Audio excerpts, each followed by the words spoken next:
what he believes to be of quality. But there is, unseen by most, an episodic horror-based TV show. A show that still holds up. A show called Tales from the Darkside.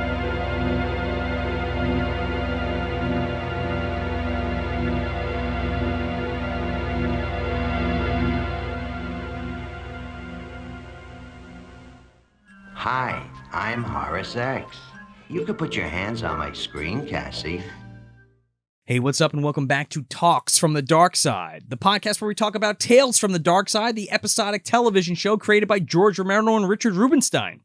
I'm Joe Lascola. I'm Sean O'Rourke. And I'm Chris Barr. Today we're talking about The False Prophet, directed by Gerald Cotts, with a story by Larry Fulton and a teleplay by Jules Selbo, with the original air date of August 4th, 1985. So this director we have here, Gerald Cotts, he did a few other Tales from Darkside episodes. Did he?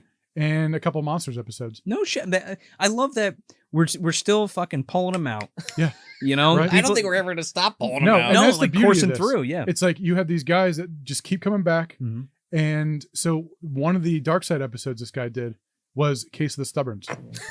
So it's this guy. Okay. Yeah. Okay. I don't know. I'm into it. I think it's put together. Well, we'll get into it, but I think it's put together well. Oh, yeah. Yeah. And it definitely has the same kind of like comedy going on here. Yeah, like now that you mention it, very different story Oh, for yeah. sure. Yeah. Same comedy, but there's a lot of dark humor in here. Oh, yeah. Too, for sure. And less Christian Slater. Less Christian Slater, but we do have Ronee Blakley, yeah. so Yeah, we do. fucking chalk that up Yeah, there, we man. trade old man Duncan for Nancy's fucking mother. Two turtle doves. For five fingers of slap with a blade on the end or something. I don't know. The joke kind of fizzled out there, but Freddy Krueger is the point. The nightmare. Yeah, there you go. Well, The it's not Nightmare getting and pulled Horse. through any Any windows or doors. anything. Well, Freddy's nightmares, obviously, coming soon, I guess. Was that in my horoscope? Getting pulled through a door? Tell me, Mr. Horace. Madam X. Or Horace whatever. X. Fucking Horace X. His name is Horace X, Joe. You better not forget it. Holy shit. Can we get a breakdown from Fangoria, Yeah, please? here we go. So the official Fangoria synopsis is while waiting in a bus depot, lovelorn lass Cassie encounters an electronic fortune-telling device which warns her of imminent danger. The astrologically inclined femme is further alarmed when she realizes that the jukebox-shaped machine is itself smitten with her. That's a pretty good. That's pretty good, Yeah. but Don't spoil it for once. no. I feel like there's a little. Yeah, that's fine. There's a little meat to it. Yeah. Have you fellows ever seen a jukebox shaped like Horace X before? Just once. I just did. It was in a bus station in Lubbock, Texas. Oh my god. Put your hands on me and I'll play the fucking Touch wanderer. I think that What was do you like say? just that's like a defunct fucking dialect from friggin' Doctor Who or something. This thing looks like. There's a lot of funny dialects in this. Oh, wow, yeah, that's a good point. Yeah, there We're you go. going all over the place. Took the words out of my mouth. Ronee Blakley Yeah. is the star of this. The only thing I've ever seen her in is A Nightmare on Elm Street. Yeah. She's Mrs. Thompson. That's it. However, she looks like Shelley Duvall and Dolly Parton went through the fucking fly transporter. That's She's the trying to do a perfect way to describe goddamn her. Shelley Duvall voice for most of this. I felt like. Oh, she's on the, hi, I'm Ronee Blakley. Hi, I'm Ronee Blakley. Well, right, yeah. I get the reference. We talked about it on this show before. Shelley Duvall's fairy tale Yes. theater. Yes, You yes. clip it in right here. Yeah. Again. Hello, I'm Shelley Duvall. Hello, I'm Shelley Duvall. Hello, I'm Shelley Duvall. Hello, I'm Shelley Duvall. Oh yeah. But it's just Ronee Blakley's Yeah, face over exactly. Shelley Duvall. Enjoy that Photoshop. Yeah. Clip of nightmare. her with like the vodka bottle. Yes.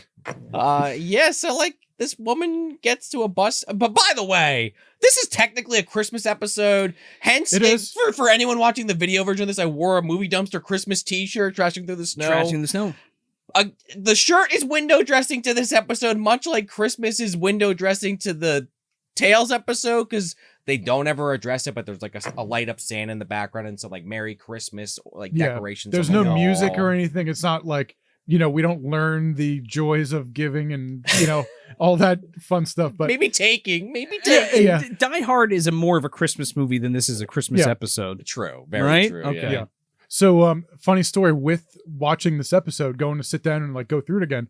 This weekend, I actually watched Nightmare on Elm Street. Weird. And then going into this, I forgot she was in this. So I'm like, what the fuck? It's her again. Nancy, don't dream, Nancy. And you know, it's like the best part is I like her better in this. I think because she's great in she's this. so like just loony. Well, she's like a spacey airhead in this. Yeah. She's like a new agey hairdresser. It's so much fun to watch. I Her love character's it. definitely, I think, a little bit more likable in this. I mean, once you kind of get through Nightmare, it's like, I don't necessarily want to see Nancy's mother rip through that window, but she was covering up some shady shit. She was also like burned into the bed at one point. Oh, that's right. Yeah, She was like dragged into it. Yeah. But I feel like she has a better opportunity to like act here than she did in like kind of just being half drunk in Nightmare on Elm Street. She's kind of half drunk in this too. But Good point. and in fact, talk about getting burned into things. She may even do that in this. I don't know. Maybe that's a factor of her getting hired for parts, is that she has that skill. It's not action effect. She can turn into ash talents and leave just an ash pile behind. Yeah. The it factor. No, I'd agree with you because like it is one of those one location episodes. And I think Ronnie does fine, and I think she gets across what she needs to get across, whether she's in on the joke or not. Because that's okay with me. Yeah, I think it's funny. So yeah, just like the description, did it mention her horoscope stuff? No, just the machine. Oh, okay. Yeah. So Ronee Blakley is one of those new agey types that have been around since the dawn of time. This is not a new thing, even though we tend to go in cycles with this shit. Yeah. The crystals and the fortune telling and the horoscopes. She's into all. Oh man, she's fucking throwing pennies on cards and twisting fucking apples and all sorts of pulling things. petals. And a good thing to like, one thing to note here is like, instead of being into it, she's like influenced by it. Right. Like big time. It's the determination of her future, and every move she makes hinges upon a horoscope or a astrology machine or reading fucking tea leaves or anything. Or a tweet maybe. Or something. Or just like listening possible. to some like self-help people. And I mean, she's got problems. They do lead on to the fact that she's had really, really awful luck with men. Yeah. And I think that's kind of like fucked her up in a big way, to the point where like she's so afraid of letting things just happen to her. She needs to know what's going to happen. And I can kind of relate to her on the level of like the idea of wanting to know what's going to happen. Yeah. Because it makes you feel better rather than the you fear of the where unknown. You're headed, rather than where you are now. Which I think she even says something along those lines when questioned on it in the episode. Yeah. But like, there's also this thing, like, she's even at her destination. Well, not her destination, but this bus station, because she was sent there by a different type of machine that's just like Horus X, but it's like grandma or aunt, whatever. Madam The prophet. Madam X. Excuse me. The prophet, Madam X. All right. Sent her there to go to Texas. But it's like, okay, so right from the get-go, you didn't even make the decision to come here because, well, my life, I need a change. It was like, the machine told me to go here. Well, before that, too, it's like we have to like first introduce this woman. Oh, yeah. No, you're right, and Chris. it's like start, like the credits are still going and we're like just getting introduced to her. This is like where I like this part. I like it too. She's just being like just kooky. Completely flamboyant and like utterly committed to this path she set herself on, speaking in the third person and like maybe not speaking in the third person, but narrating what she's doing and thinking all the time. She's a Tales character. They like to do that in this series. Well, that is mostly true. when they're on the phone with somebody, though. Yeah, but she's like, "Oh, I just got off the bus, and now I'm in the bus station. Oh, hey, Miss Whatever, like, what can is I have with an this all-beef woman?" hot dog? Because all beef dog. yeah, can I get an all-beef dog? Because my cousin, I dated a guy who ate all-beef hot dogs, and then he married my cousin, and then they served all-beef hot dogs at the wedding. Yeah, just talking to herself. And this poor woman, and there's a cut, like she walks in the bus depot, just blathering on about nothing, just talking, just to talk. I love how this that woman's like 20 feet away. Oh yeah. Vacuuming. What'd you say? And she's talking to her. I just got here from Ohio. The woman, there's a cut. It's like, and it shows, well, show it here, but like it shows the woman so far away, still vacuuming, just standing there. Yeah. Because she has no idea what she's saying. It's like, it is played for laughs and stuff, and it's pretty funny. Well, that woman I love too. I mean, eventually she just like leaves and says, "Oh, lock up." Well, actually, don't even bother. But before that, she's like, "Oh yeah, look at this machine. Yeah, my husband bought it." And she's like, "Is that one of those X machines?" the whole interaction before we get to the machine, I just want to know this real quick. Before we get to the machine, this whole interaction with this woman is not really a conversation with Ronee. No. Ronnie's talking to herself. And this woman's woman's just in the room. Can I get you some tea? Yeah. Oh, my, and she's like telling her about it. She's like, oh yeah, me and my husband just bought this place. We just took it over. And Ronnie's like, anyway, I was reading the tarot the other day and Prophet Madam X told me to blah, blah, blah. And she's like, oh, a machine? Right. Oh, machine? We just got one of those, blah, blah, blah. She's like, oh, well, if it's probably just a video game or something, and that's stupid. I'm talking about a prophet machine or an astrological machine. Yeah, astrological machine. A Pookie, if you will. You think Pookie's in there? Well, I'm going to just make the obvious low-hanging fruit joke. I think it's literally Horus. He came from Monster Squad. Oh, no, don't disgrace Horus like that. I mean, he met Job. I guess I might as well make this joke as dark as possible. When he died, he took his soul and he put it inside Horus X, and he lives on forever. Well, we'll definitely get to Job in a second, but I think it's not. Okay. I'm connecting. I'm making too many connections. Yes. Okay, I'm sorry. So she's like, oh, I thought it was a video game machine or whatever. She's like, no, it's one of them newfangled fucking astrology. This is the son and heir of Prophet Madam X. Oh my God. What she says something like, what's that she said? I don't know if it's a Madam X. And she's like, the Prophet Madam X. And she's like, get it right or pay the price. And she pulls the thing off. She's like, oh my God, it's a Horus X. He's the son and heir to the Prophet Madam X. Handsome. He's so handsome and smart and even smarter than the Prophet Madam X. It really is a precursor to like the fucking internet with this thing, man. We're again. Imagine like, if we had cell phones. Horus X machines on like in the mall. It's right here. Yeah. It's right here. No, but it's literally Siri telling you your fortune. Yeah, right. Yeah. I mean, Black Mirror went so far as to kind of do an episode like this. I mean, specifically with cell phones and social media points and everything. But I kept thinking of that. Obviously, that came way fucking later. But the idea of like we were just talking about, she's not going to come to her own conclusion. She needs a machine to tell her because it's like, well, they know best. It's also like I think you were even saying, Joe, like kind of like clearly painting her mental health, I guess, let's say. Yes, but also her outlook on life. Right, exactly. You know, she kind of reminds me of the ant from Sleepaway Camp. Do you see it? Oh no, kind of, a little bit, a little detached. My sweet Just little like girl on another planet. I mean, well, yeah. Hold on, we have to preface it with the fact that the Prophet Madam X told Cassie that she was gonna go to Texas to meet a Sagittarius male, and that his first letter of his name started with an H. And the apple told her that. Yeah. That it was what you just said. The apple told her that. Oh my God, I'm going to meet a man, a Sagittarius, and it's A, B, C, D, E, F, G, H, A, H, and H is going to be the first letter of his name. So she hops on a bus, ends up in Texas because of a computer. Yeah. She's like the person that's like does that, like the special 8-ball thing and just keeps shaking until they get the answer they want. I carry all my cash and quarters so I can consult my astrological machines wherever I am. When she pops that first quarter and it's like Tron or some shit, the fucking whole room like goes dark except for the thing. And that's when the woman leaves like, oh, I'd lock up without me. Don't worry about it. She's saying goodbye to the woman. She's like, see ya. And like, she's like this, bye. Like, bye, like a foot away from her face. Well, see ya. I've got my quarters and hours to keep me active. The first interaction with this thing, the woman's there and she's like, oh, ain't that the damnedest thing? It's like, hi, Cassie, I'm Horus X. What's your name again? She's like, I'm Cassie. What is she? I forget. Not a Sagittarius. She's Gemini or some shit. Aries cusp, Sassawachi, Iowa. Ascendant Gemini, Virgo moon. Scorpio in was that regression. I don't something. I only know my own. I'm sorry. I'm not good at this shit. I'm a Virgo or something. He's like, hey, this thing is voiced by Bill Fiore. He's the guy who did all the Right Guard commercials in the 70s. You can't buy better wetness protection than this Right Guard. Buy? Buy? Don't do that. Bye, guy. Mona. I mean, I've seen the commercials on YouTube. Yes. Okay.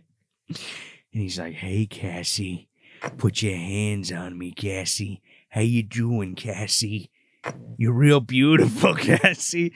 And it's like this weird machine. It's like half DDR, half Yeah, like, right? Oh, it's a touchscreen rhythm game, thing. dude. Yeah. Because like there's a curtain that closes, and there's like a pad where you put your hands, but there's like also drapery over it, like some kind of brothel Yeah, I don't know. that puts what like the fucking lace over Yeah. like Something, like it's a lampshade. voting machine or something. Yeah. Yeah.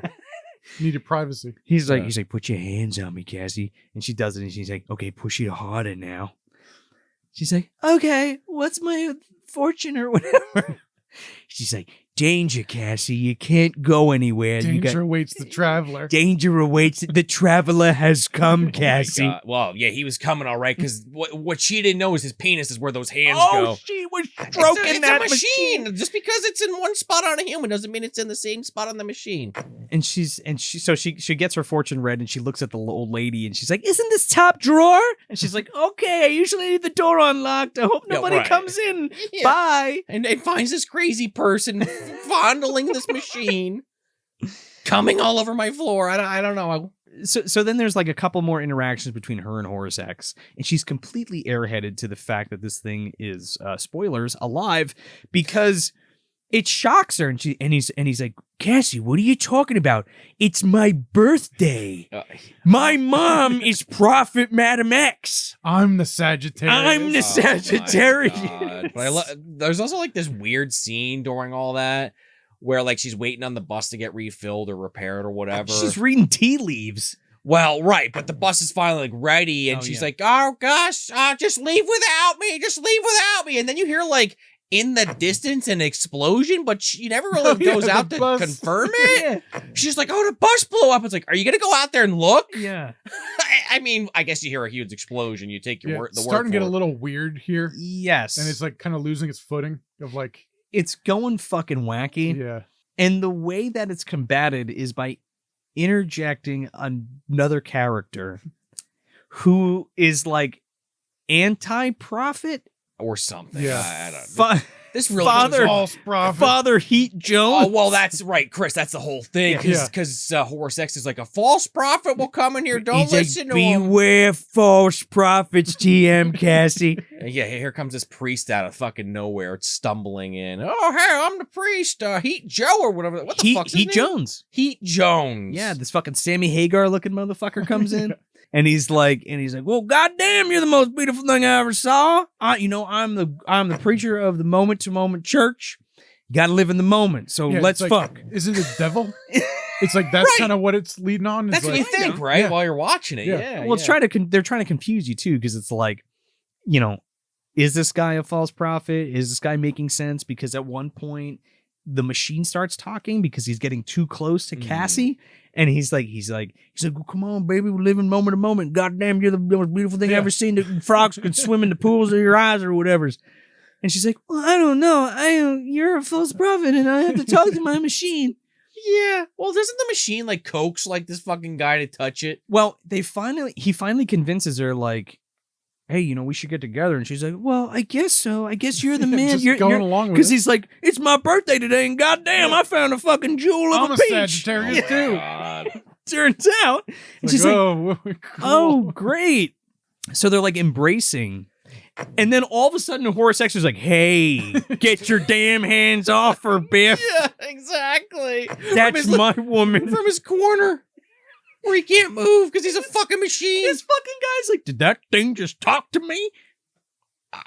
Yes, it did, sir. We just shared 3 moments of me forcing myself onto you, and this motherfucker's going to try to butt in. Which, yeah, that's the thing. Like, again, like the priest uniform, you never know with these kind of shows if it's going to be like, is he really a priest? Is he just it's wearing like you the expect uniform? like, oh, it's the devil. It's like I've Yeah, seen this episode yeah. before, whatever. No. But the funny part too is like there's a part where he's like trying to guess her name. It's like, Lassie? No, that's a dog. It's like, Cassie? It's like, yes, that's my name.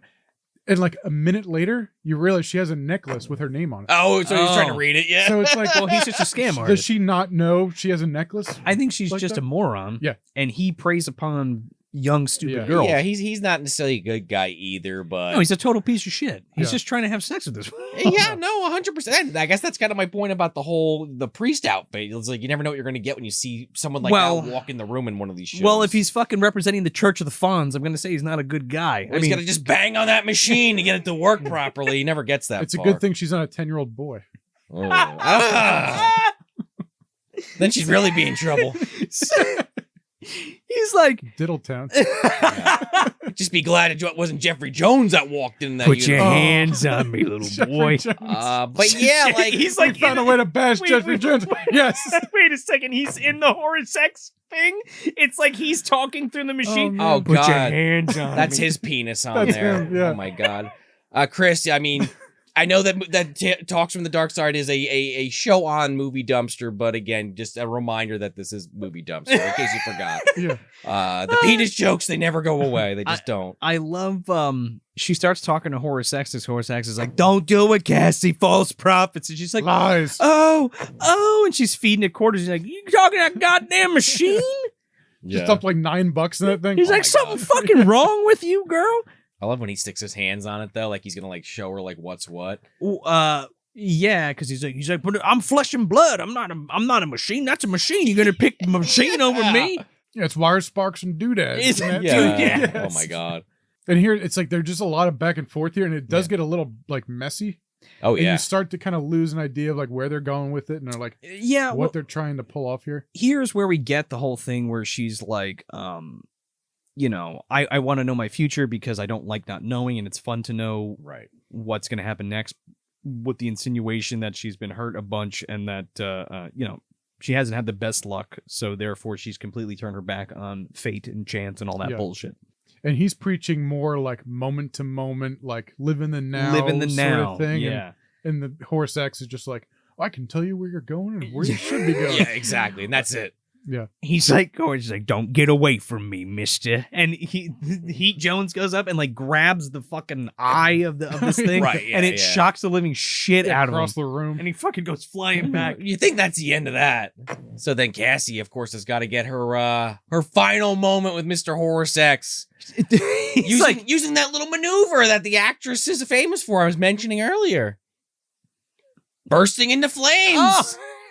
Well, he's like, damn it, Cassie, it's me. I'm the Sagittarius. I told my mom you don't have to Today's go. All my the- birthday. Today's my Right. birthday. Oh yeah, that's when he starts going off. Yeah. You didn't have to go all the way to Texas. I told my mom that. And what was there, like a flash of light or something to that effect? She puts her hands on it, and she's like absorbed into him. Right. And I'm telling you, Job is in there. I think Horus X is a fucking is a henchman of Job. Okay. But Heat Jones wakes up, and there is a fucking outline of ash on the floor. That's what I'm Like, saying. like a Cassie. vampire died. Yeah, like Right, well, no, exactly. just like the Pool Sharks episode we'll get to. But you hear her screaming inside the machine. She's like, "Help me, help me!" Yeah. And he's like, "Huh, ain't that a bitch?" And that's it. And that's yeah. it. And it's just kind of kinda- weird how they pulled off that last part Yeah. because it's not super clear like what's actually happening. No. It's a bad time for her, put it that way, no Yeah. matter what. And it's almost like I don't think she, usually with these, it's like you have like a bad person or somebody, an antagonist or something. Yeah. It's like this is just some like lost woman where she didn't really like totally deserve the ending. I think it's the allegory for don't let anybody but yourself dictate your path in life. Mm. And if you do, you'll probably lead to ruin. Yeah. If Yeah, that's the case. I can see that. Don't rely on whether it's prophets or tea leaves or a fucking astrology machine that's trying to sexually abuse you. Yeah. You should Use caution. use caution. Make your own capitals. use a rubber, make your own decisions. Yeah. And follow this instead of Whatever that is. whatever yeah. else is pointing you in the direction or leading you into But the along the direction. way, there's going to be all beef dogs. There's going to be all beef hot dogs trying to go up all in you in the moment. I guess what I'll say then, Joe, like based on what you just said, do you like this episode? Yes. I like this episode because it's so fucking weird. Yeah. Like, again, like we were talking about before, like there's something super charming about Ronnie in this like weird airhead child. There's like this childlike kind of air to her that I find entertaining, especially with all like the stupid shit she's saying, like that new agey bullshit. I think it tickles me when she's talking about the fucking hot dogs and the apple and the tea leaves. She's like, I saw an airplane in my tea leaves and I guess I'm going on a trip. Or she's like, or like when the old lady goes over to the thing, she's like, oh, you must be a businesswoman because you're a Sagittarius. She's like, oh, it's my husband. And she's like, oh, well, he must be a gambler. He's a gambling man. Just sort of connecting the dots herself. Trying to and like also like putting it on other people. Yeah. You know? It's like I actually have a client that like is like a 1-to-1 replica of this woman. And it's like weird. Every time I see this, it's like, oh, this is like strange. Lindsay, if you're watching this, you know who I'm talking about. But it's weird. It's like this woman like, you know, can't get into it, but no, sure. You should introduce her to Horace X. Yeah. Oh, she would like Jeffrey Jones. Put all of her money into it. Yeah. Oh no. Jeffrey Jones in a fucking costume. But it's funny. It's like, you know, for how long ago this was made, it's like you're saying before, it's like the people that follow the new age stuff. Nothing wrong with that. No, but sure. when it controls your life and tells you what to do, yeah, without having your own sort of like path you're following. Yeah. Look. That's. I mean, plus the woman's like kind of ditzy. Yeah. Well, yeah. Look, I'll be the first one to tell you I like reading horoscopes. Yeah. Like I think it's fun. I think it's a fun thing to read it and be like, oh, that kind of makes sense. Yeah. Or like if it's something good, of course, you're like, oh, I hope that happens. Yeah, but right. like I'm not like putting my fucking eggs in the Virgo basket Yeah. to make sure that my life is gonna go straight. Or you know? like having it tell you what to do next. Yeah, like the scene where she skips the bus is really impactful to me because it's like she is so torn and like so controlled by it that she can't make the decision to get on the fucking bus or not. Right. Yeah. And that's like really sad because she's like running back and forth at one point and then she's like, go ahead, Gus, get out of here. I'll get the next one. Yeah. It's like, that's the bus driver. There's no buses coming back. Yeah. I mean, I don't really like this one that much, honestly. Yeah. I just, the character's kind of annoying to me. And like, I think that the message that they're trying to get across, they're successful with. Just the idea that like you've been saying, don't put all your eggs into the baskets of somebody else telling you what to do or you know, make your own decisions or what have you. And like that part of it I do like. I don't know. Overall, I think this episode's a little weak for me personally. I typically like the stuff with like the weird AI, like talking to people, but I don't know. I just don't care about astrology that much. Like it's interesting to me, but it's not something I really give two shits about at the end of the day. Like tarot, something that's a little bit more interesting to me. And she does break the tarot cards out for a hot second, but that's been done better on this show at this point. Not that that was the point of this episode. Cutting cards was way better. Yes. That. Just like there's something there. Not cutting cards. That's Tales from the Crypt. Yeah. What's the one? What was that one called? It was the episode with the tarot cards, let's say. Yeah. But yeah, it's a solid episode. It's definitely one of those ones, even though I am not crazy about it, that I could see it being in the Pantheon. I do wonder if this was just stuck at the end because of the slight Christmas aspect. Again, that's literally just in the background because I feel like this is kind of a weak one to end on. Well, I think this aired in like August. Yeah, August 4th. That's crazy to me. It's also the fact that like I've seen this a decent amount of times, and I've never noticed the Christmas stuff. It's just like it's in it's a handful of scenes. Literal. I mean, I'm window looking dressing. for it. No, I know, but like, it's funny that's it. You know what I mean? Like that's there. I mean, I wouldn't go so far to say I would skip this one, but No. but I do again question that this is the last one of the season. That would be like, all right, there's enough good episodes before this. Again, in my opinion, that pick it up for a second one. But if I was watching this and I was making a decision, I'd be like, I don't know, this last one was a little weak. I don't know about this. It's fine.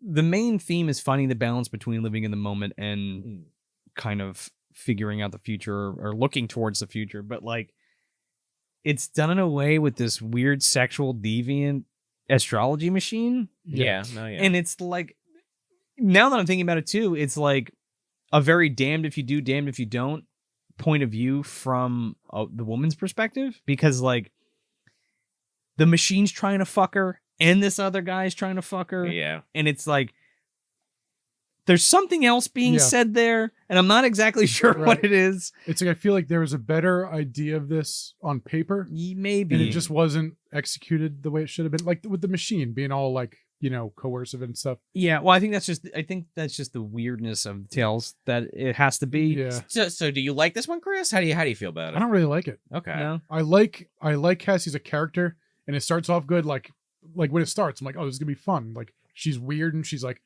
just talking to herself. And like Yeah. I like that part of her again because it reminds me of like someone like I do work for. Sure. So it's like, oh, because so it's entertaining. I can say that, but as the longer this episode goes, the less I like it. I can see that. I think when Heat Jones comes in, I'm kind of turned off because Yeah. he like overstays his welcome real quick. Yeah. Yeah, like that's where it totally kind of loses me, to be honest, because I'm like, okay, I see what you're doing, and like you explaining like your perspective on it kind of makes it work a little better for me with him being like his element of the character added into it. It's like, oh, okay, no, I guess I do see what they're trying to do. He's just really fucking annoying to me. Because you have to have the balance of Horace plus something else that's Yeah. influencing her, or Or it doesn't work really. where it's like fate versus what you make. Yeah. Question mark. Yeah. I don't know. Yeah, no, It's like if this was just Cassie and Horace X, the prophet Horace X, Yes. whatever.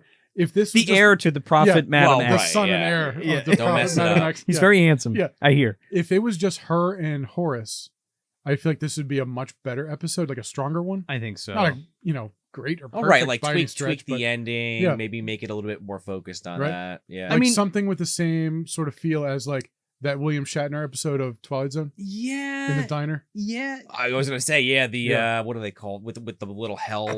Yeah, little like devil guy. Devil's given- Advocate. yeah, Devil's Advocate. Yeah. Speaking of the devil, soon enough we're getting to that that's episode. coming up. The Jerry Stiller classic. But yeah, it's like I think it's a weird episode. It's kind of a weak ending to the season, I agree. but it's not bad. I wouldn't call it a bad episode. I just think it's messy Yeah, or muddled. I don't know. it's muddy and it overstays its welcome a little too fast, but I do like Horace X. I like the idea of Horace Oh, X. yeah. I love his voice. Yeah. It's fun. Like it's Yeah, like- when they interact, I like, again, like you said, like I think I would have just liked that more Yeah. instead of fucking Yippee-Ki-Yay coming in and fucking Yeah. it Rubbed kind me the wrong way and everything. and Yeah. it's like, yeah, all And right. the weird stuff with the bus, did it really blow up? Oh yeah, it's heat Yeah. lightning because of Heat Jones Yeah. and Heat plus follows me we don't everywhere I leave go. this one room. No, So just it's the like bus she thing. just opens the door and like she's screaming at somebody off on the stage. Which there's nothing wrong with that. I just wonder No. about that. Like, I'm like a little hung up on that. And that's not really my point of what I said earlier. But again, like the bus blew up. Like you're not a little bit more concerned about that. I don't know. Again, super nitpicky at that point Yeah. because that's not the point of the episode. But weird stuff like But that. yeah, a few things that just weren't executed the best they could have been. But it's not. I wouldn't say skip the episode. no, Yeah. it's both heavy-handed and also unresolved, Yeah, that's the which best is way to- weird. yeah, because it makes for a weird experience. yeah. It's like it gets to the end, credits come up. It's like okay, It's worth it. See you For, I next think year. I got it. Yeah, it's worth it for Ronnie and Horace X, Yeah. and that's about it. yeah. That's it. Other than that, I'm good on this one. Yep. 100%. So that's it. That's the false prophet. And until next time, I'm Joe Lascola. I'm Sean O'Rourke. And I'm Chris Barr. Tales from the Darkside is always there, waiting for us to watch it, waiting for us to hit play. Until next time, try to find it on DVD and watch along with us.